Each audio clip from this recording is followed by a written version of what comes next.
We went from Walter Cronkite, basically, to this guy, Joe Rogan, who believes in dragons. I checked it. He believes in dragons? He believes in dragons. Did you triple source that? Yes, I did. And he also thinks that the dragons, I guess dinosaur type of animals, roamed the earth when people did. So this is the type of really, really bad information. Flashback. Meanwhile, I wonder what the fire is supposed to represent, or they're just people are full of shit. There's a group of people that say that dragons were real. And I'll explain. So around the same time period in, China, South America, Africa, all these different Rome, all these places, images depicted people fighting dragons, right? And every dragon was slightly different, but it was all a giant scaly animal that could fly. So when you break that down, you think about the fact that large birds had a hard time being fossilized because their bones are so porous, right? So because they have hollowish bones, they break down very easily and they don't fossilize.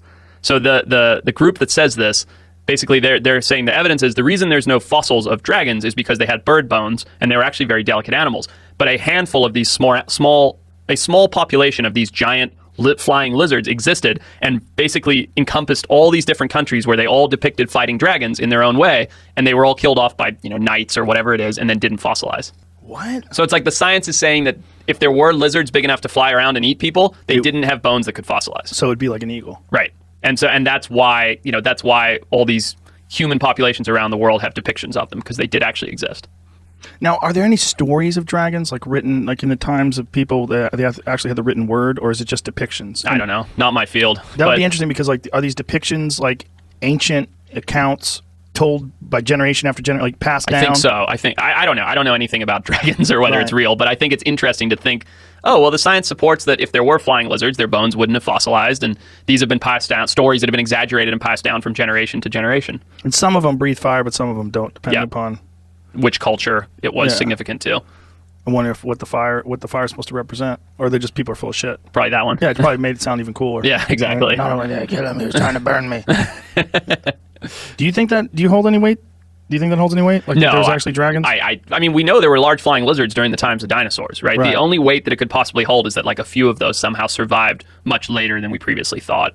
But do I think that there were dragons attacking human beings in civilizations? No, I don't. But it's still interesting. It's so much cooler if there were. Right. And the fact that we know that pterodactyls did exist, that's cool. Right. What would be way cooler is if they existed with people. Right, 2,000 years ago. Why is that? Why is that so much cooler to us? I don't know. It's people would dedicate giant chunks of their life trying to find out if pterodactyls did coexist with human beings at one point in time. They really would. Absolutely. Rogan really leaning into this one by changing his ex-bio to, quote, dragon believer. This is so up Joe Rogan's alley in terms of what he finds funny, to first of all be called a dragon believer, and also to be accused of being an unreliable source of information by the ladies of The View. Furthermore, this is just one of many times in which the media has just flat out lied about Joe Rogan or mischaracterized things he said, things that he has done, to try to drive some narrative about him that isn't grounded in reality. You guys all remember CNN trying to smear Joe Rogan over the COVID medicines that he was taking, right? Things that were given to him by his doctor, but yet CNN felt like they were the arbiters of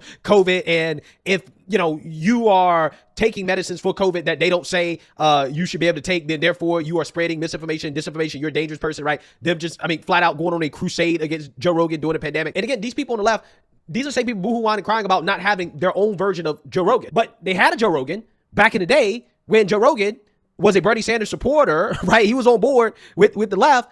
But the left said, you know what, we don't like you anymore because you don't agree with us 100%. So therefore, you're now right wing, right? You're right wing now. They push Joe Rogan away. And then these same people boohoo whine and cry, why don't we have a Joe Rogan? Right? And it's like, well, you had him. You just didn't want him. So Joe Rogan is trolling The View now. Okay. And he changed his bio to dragon believer. Okay. He basically said, you know what? I am going to embrace this label of dragon believer.